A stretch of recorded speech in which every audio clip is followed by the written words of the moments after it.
အိမ်မထဲမှာတနေရာကိုပဲထက်ကတလေလေရှောက်သွားနေမိလားဒါမှမဟုတ်လို့ရှင်လေတနေရာထဲမှာပဲပိတ်မိနေဘူးလားဇက်ကောင်ကဒီလိုထူးဆန်းတဲ့အိမ်မတေမကြခဏမှတ်လေးရှိတယ်သူကြုံတွေးခဲ့ရတွေကလည်းအရန်ထူးဆန်းတဲ့ကိစ္စတွေကြီးပဲဒါပေမဲ့သူ့ကိုယ်သူထူးဆန်းတဲ့အဖြစ်တွေဖြစ်နေရဲဆိုတာကိုတော့သူ့ကိုယ်သူသိရလားမသိဘူးသူငယ်ငယ်တုန်းကအဆီယန်တစ်ခုကြောင့်သူ့ရဲ့မိဘတွေကဆုံးသွားခဲ့အဲ့ဒီအဆီယန်မှာသူ့တောက်ထဲပဲအသက်ရှင်ကျန်ရစ်ခဲ့တာပေါ့နော်အဲ့ဒီအဆီယန်ကြောင့်လည်းအခုလိုကိစ္စတွေဖြစ်လာတယ်လို့ပြောမှာပဲသူ့ဖေနဲ့မေဆုံးပြီးသွားတဲ့နောက်ပိုင်းမှာသူ့ရဲ့အဝေးရဆွေမျိုးတွေကသူ့ကိုခေါ်ပြီးတော့မွေးစားခဲ့ဒီလိုနဲ့ပဲသူကအဝေးမှာကျောင်းသွားတက်တယ်ဒီမှာပဲနေခဲ့တယ်ပေါ့နော်သူရဲ့မွေးရမြေနဲ့ဝေးလာခဲ့တာ16နှစ်လောက်တောင်ရှိသွားပြီ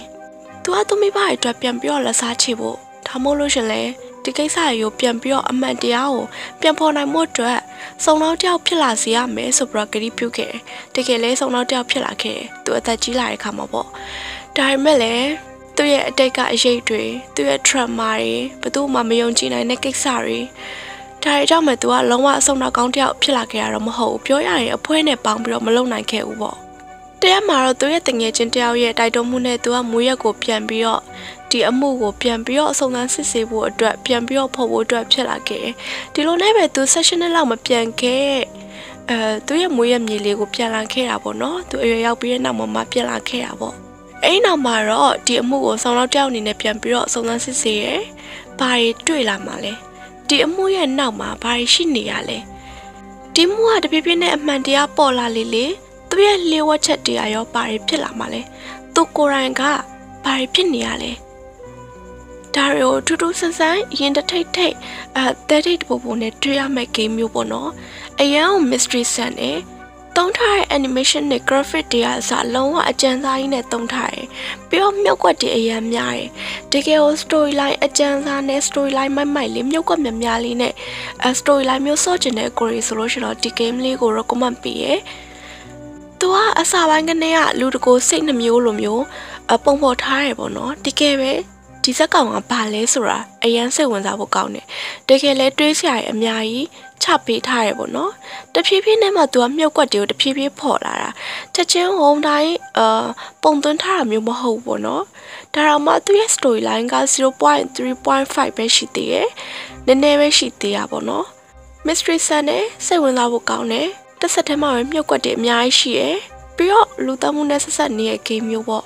ဒါပေမဲ့ဒါတွေကအခြေခံပဲရှိသေးတယ်အဓိကအရာကတော့အကိုတို့သိပါတယ်ဒါကစိတ်ဝင်စားဖို့ကောင်း storyline ဖန်တီးထားတာပေါ့နော် script ရေးထားတာမျိုးပေါ့ဒါပေမဲ့အဓိကဘာလဲဆိုတော့အဓိကအနေနဲ့ကတော့ကလေးရေဆော့လို့မရတဲ့ game မျိုးဖြစ်ပါတယ်နောက်ပြီးတော့ပိုပူဆိုတာကgraphic တွေကအရန်ကျန်းလို့နေပေါ့နော်ကြောက်စရာကောင်းတာမျိုးတွေလည်းပါတယ်ဆိုတော့ session နောက်ကလေးကတော့မစောဖို့အတွက်အရင်ဆုံးသတိပေးချင်ပါတယ်နောက်ပြီးတော့ scene တွေပေါ့နော် scene တွေက animation နဲ့လာတယ်သူကအဓိက scene တွေမှာမဟုတ်ဘဲနဲ့game ထဲမှာညညက်ထားတဲ့ scene တွေကအစ animation လုံးဝအရင်အမိုက်စားနဲ့လာတယ်ပြီးတော့ animation တွေတော်တော်ကြာလေးဆွဲပေးထားရပေါ့နော်ဖြတ်ကနေ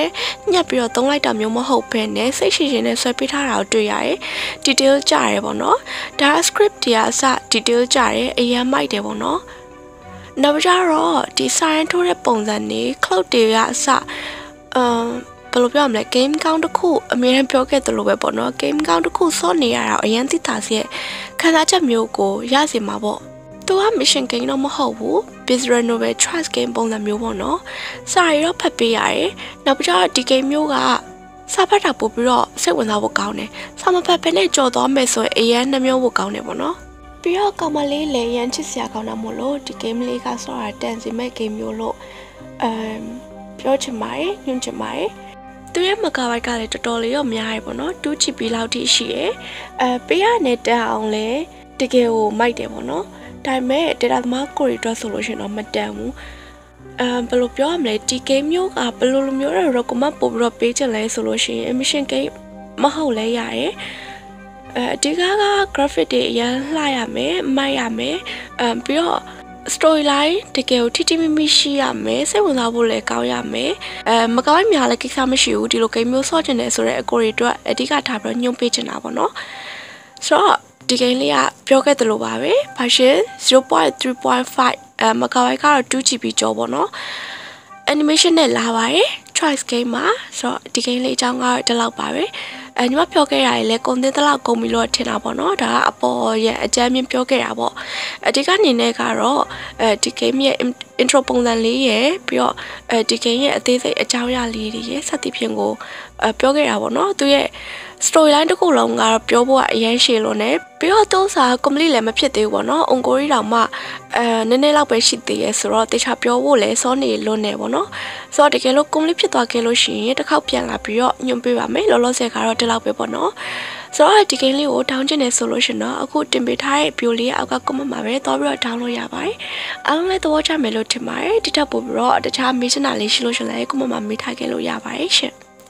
အားလုံးပဲ see you ပါညီမတို့နောက် video တွေမှာပြန်ပြီးတော့တွေ့ကြတာပေါ့နော်